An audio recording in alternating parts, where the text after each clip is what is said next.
BNP একমাত্র রাজনৈতিক দল যার প্রতিটি সরকারের সময় আমরা সেই ট্র্যাক রেকর্ড দেখেছি। সবচেয়ে বেশি বাক স্বাধীনতা হরণের শিকার হয়েছিলেন। ওনাকে রাজনৈতিকভাবে মোকাবেলা করে ব্যর্থ হয়ে আওয়ামী লীগ আমরা দেখেছি আইনের মাধ্যমে, আদালতের মাধ্যমে ওনার বক্তব্য প্রচারে বাধা দিয়েছিল, যেটি পৃথিবীর ইতিহাসে অনেকটাই নজিরবিহীন।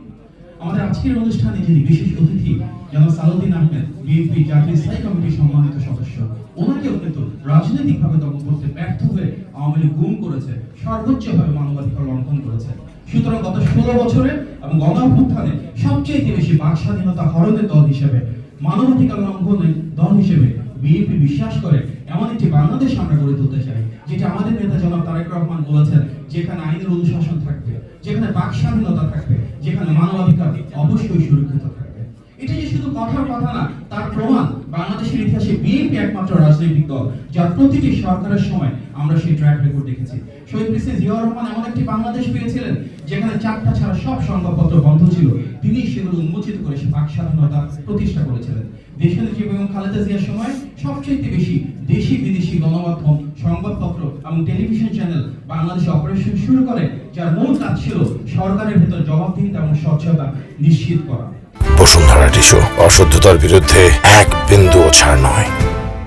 আমরা যদি দেখি গত বিএনপি সময়ে 2001 থেকে 2006 সালে যখন দেশনেত্রী বেগম খালেদা জিয়া প্রধানমন্ত্রী ছিলেন, আমরা খবরের কাগজ খুললেই দেখতাম একটা পর একটা কার্টুন, একটা পর একটা নিউজ, যার প্রত্যেকটা তৎকালীন সরকারের বিরুদ্ধে ছিল, আমাদের নেতা জনাব তারেক রহমানের বিরুদ্ধে ছিল।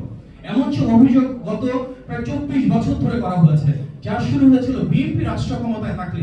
সে অভিযোগ, সে অপপ্রচারের একটাও কেউ প্রমাণ করতে পারেনি, কেউ একটাও প্রমাণও করতে পারবে না, কারণ তার প্রত্যেকটাই ছিল গভীর ষড়যন্ত্র, যা শুরু হয়েছিল বিএনপি রাষ্ট্র পরিচালনায় দায়িত্বে থাকার সময় থেকে। সুতরাং বিএনপি সেই রাজনৈতিক দল যেটা সবসময় বাক স্বাধীনতা বিশ্বাস করে, সমালোচনার অধিকার দেয়।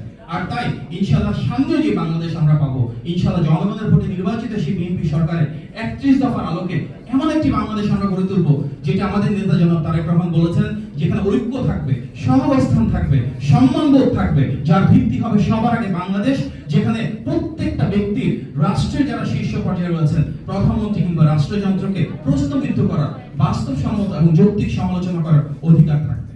এবং সেখানে এই যে আজকে যে কবি সাহিত্যিক রয়েছেন, গুণীজনরা রয়েছেন, ওনাদের সম্মান ও স্বীকৃতি থাকবে, রাষ্ট্র এবং সরকারের নিজ উদ্যোগে প্রেরণা যোগাবে, যেন ওনারা যার যার জায়গা থেকে দেশপ্রেমের মাধ্যমে সৃজনশীল ভূমিকা রাখতে পারেন। আজকে এই সুন্দর অনুষ্ঠানে আমাকে আমন্ত্রণ জানানোর জন্য আমি আমার দুজন শ্রদ্ধাভাজন বড় ভাই নুরুল ইসলাম মনির ভাই এবং মওদুদ আলম পাবেল ভাইকে এবং আপনাদের সবাইকে ধন্যবাদ জানিয়ে আমার বক্তব্য শেষ করছি। আসসালামু আলাইকুম।